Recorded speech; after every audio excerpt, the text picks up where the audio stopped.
es el Día Mundial del Glaucoma y también toda esta semana pues va a estar dedicada a concientizar sobre este padecimiento que afecta sin duda a muchísimas personas, afecta el nervio óptico del ojo y ocasiona la pérdida de la visión. Actualmente esta enfermedad es una de las principales causas de ceguera en personas mayores de 60 años, escuchen muy bien, pero también esto puede aparecer en edades más jóvenes, por eso tenemos que tener la detección a tiempo porque es una enfermedad degenerativa. Claro que sí. Por eso hoy vamos a hablar con la oftalmóloga Crisbeth Ruiz, especialista en este tipo de enfermedades conocida como ceguera silenciosa, el glaucoma. Un placer que nos acompañes el día de hoy, bienvenida. Bueno, muchas gracias por la invitación. Bienvenida. Bueno, comencemos hablando principalmente de cuál es la causa principal del glaucoma y a partir de qué edad es más frecuente su aparición, porque sabemos que normalmente son los adultos ya, adultos mayores, pero se han visto muchos casos de personas jóvenes que lo padecen. Sí, es correcto. Mira, depende del tipo de glaucoma. El glaucoma en realidad es un espectro de enfermedades, entonces se llama primario cuando no hay una causa conocida, simplemente sucedió en un sujeto susceptible, ¿ok? O un glaucoma secundario, por ejemplo, en un paciente que haya tenido un traumatismo, quemaduras, cirugías oculares previas u otro tipo de patologías. Entonces, esas son las dos principales tipos de glaucoma, pero una causa así que si fumas te va a dar cáncer de pulmón, como tal, no, son sujetos susceptibles y por aumentos de la presión intraocular usualmente desarrollan esta neuropatía óptica, es decir, daño en el nervio óptico. ¿El tema hereditario? Ajá. El tema hereditario es súper importante. Los pacientes que tienen familiares con glaucoma tienen hasta 10 veces más riesgo que el resto de la población de padecer esta enfermedad. Y en resumen, perdón que te interrumpa, en resumen, ¿qué es el glaucoma como tal? ¿Qué sucede en el ojo? Ok, el glaucoma, como te digo, es un espectro de patologías que en resumidas cuentas es una neuropatía del nervio óptico, es decir, daño en el nervio óptico. Okay. El nervio óptico, imagínense que es como un cable que comunica el ojito con el cerebro. Entonces, si ese cable no funciona, así el cerebro esté chévere, el ojito esté chévere, si el cable no funciona, no hay visión, ¿ok?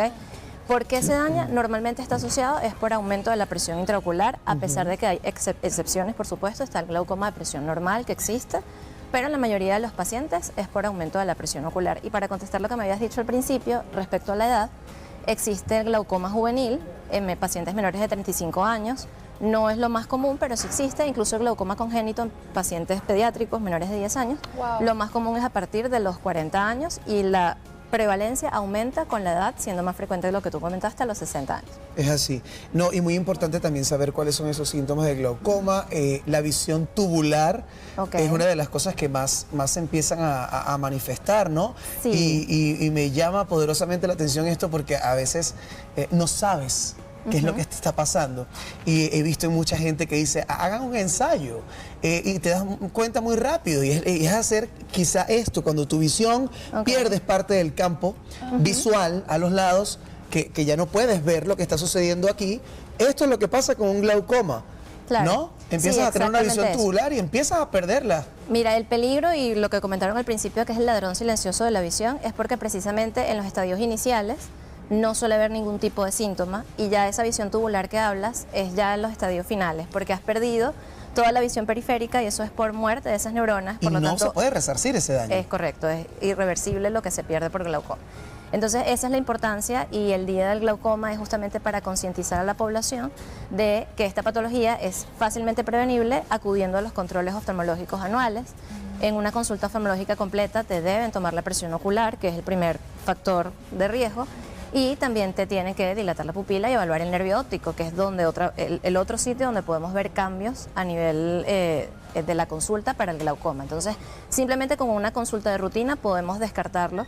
Si hay algún signo de sospecha, mandamos por supuesto estudios especiales, pero nada más con acudir a la consulta es suficiente para que un paciente pueda prevenir la pérdida visual por glaucoma. Claro, o sea, el diagnóstico inicial es importante porque podría no afectar el nervio y podría no terminar pues ya con los síntomas completos. Eso. O sea, el diagnóstico, mientras más precoz se haga y más cumpla el tratamiento desde el principio, más prevenimos la ceguera. ¿Por qué? Porque lo que se perdió, como dijimos, ya no se recupera. El tratamiento está dirigido a que lo que estás viendo en este momento que te diagnosticamos, no lo pierdas. ¿Okay? Ese es el fin del tratamiento.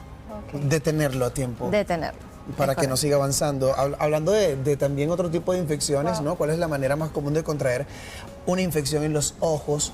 que pueda llevarnos a padecer un glaucoma? Muchas personas se preguntan eso, Ok. si a raíz de una infección en los ojos, esta pregunta la hacen en las redes sociales, Imagínate. se puede llegar a un glaucoma.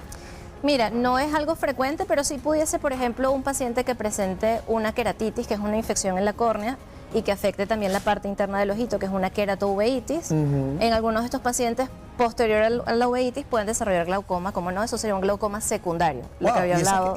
y esas queratitis muchas veces son producidas por el mal uso de los lentes de contacto. Sí, sí, también. Pero como te digo, no es frecuente. Es mucho Exacto. más frecuente el glaucoma primario, que es sin causa conocida en sujetos susceptibles. Ok, eso entonces ya nos dices que el glaucoma no es reversible. Una vez que ya tienes los síntomas, ni siquiera con tratamiento, o Se puedes controla. mejorar, se puede controlar. Sí, exacto. Es para controlarlo. Es como un paciente diabético. No es que se toma la metformina o se inyecta la insulina y se cura. No hay cura, hay tratamiento. Y el tratamiento está dirigido a bajar la presión intraocular para que no progrese más la enfermedad. Ok, entendido. Importante entonces este chequeo. ¿Cada cuánto tiempo debemos ir al oftalmólogo? Eso es Anual. importante. Anual. ¿Una vez al año? Sí. Con Todos que los años. Es correcto. Una consulta oftalmológica, porque a veces los pacientes, por ejemplo, los usuarios de lentes, a veces piensan que con la consulta optométrica, que les actualicen la fórmula de lente, es suficiente, y la verdad es que, a pesar de que los optometristas, por supuesto, que hacen una excelente labor, no es parte de su trabajo la parte de la toma de la presión intraocular, el dilatar y ver el fondo del ojo. Entonces ellos realmente no pueden descartar la patología. La idea es acudir al oftalmólogo anualmente. Perfecto. Para poderlo descartar, y más aún si tienes antecedentes, si en tu familia hay alguien con glaucoma, más rápido acudir al oftalmólogo. Claro. Pero ¿a partir de qué edad recomiendas, bueno, ya hacerlo parte de la rutina? La verdad es que yo no lo sabía, Ok. lo desconocía, pero ya llega a cierta edad que tú dices, bueno, ya a partir de este año empiezo con mi rutina, por ejemplo, nosotros las mujeres, ginecológica, que no puede faltar. ¿A partir de qué edad recomiendas que uno comience a tomar esto como rutina anual? O si tu familia ya también padece de esto, un tema genético, me imagino que tienes que hacerlo a una edad más temprana. Mira, la consulta oftalmológica, la primera debe ser chiquitos, antes de los 6 meses, ¿ok? Después de eso, dependiendo de los hallazgos, si es un paciente pediátrico que no tiene ninguna patología, se puede hacer cada 2 años, pero ya a partir de los 18, yo les recomiendo a todos que se lo hagan anual.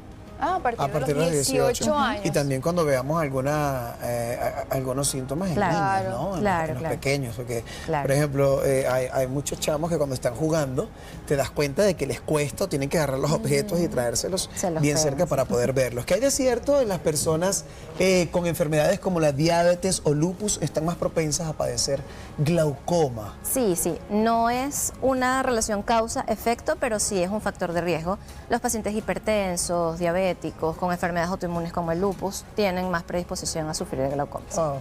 ¿Alguna recomendación final, doctora, que le pueda dar a todas las personas que están pues viendo esta entrevista? Bueno, mira, acudir anualmente al oftalmólogo es vital, y si tienen pacientes familiares que tengan glaucoma en tu familia, pues acudir más rápido aún a la consulta. Pero anual, acudir a tu consulta, que te tomen tu presión intraocular, que te dilaten la pupila y te vean tu nervio óptico, es vital para descartar glaucoma, y si sí lo tienes, agarrarlo a tiempo. Ay, muchísimas gracias por Gracias. acompañarnos. Gracias a Son ustedes por la recomendaciones. Hoy un día muy importante para cuidar de nosotros y sobre todo de la visión, de la salud visual. Tan importante, ¿no? Y tan importante que es tener el control, porque a veces vemos que hay cosas que no están bien, pero decimos, bueno, puede ser un dolorcito de cabeza, o de repente es que dormí mal, o de repente es que metí una basurita en el ojo, y resulta que todo es tan importante que si lo previenen a tiempo, pueden no llegar a tener esos síntomas y no desarrollar el glaucoma. Y si tiene familiares genéticamente, pues mucho más importante tener este control.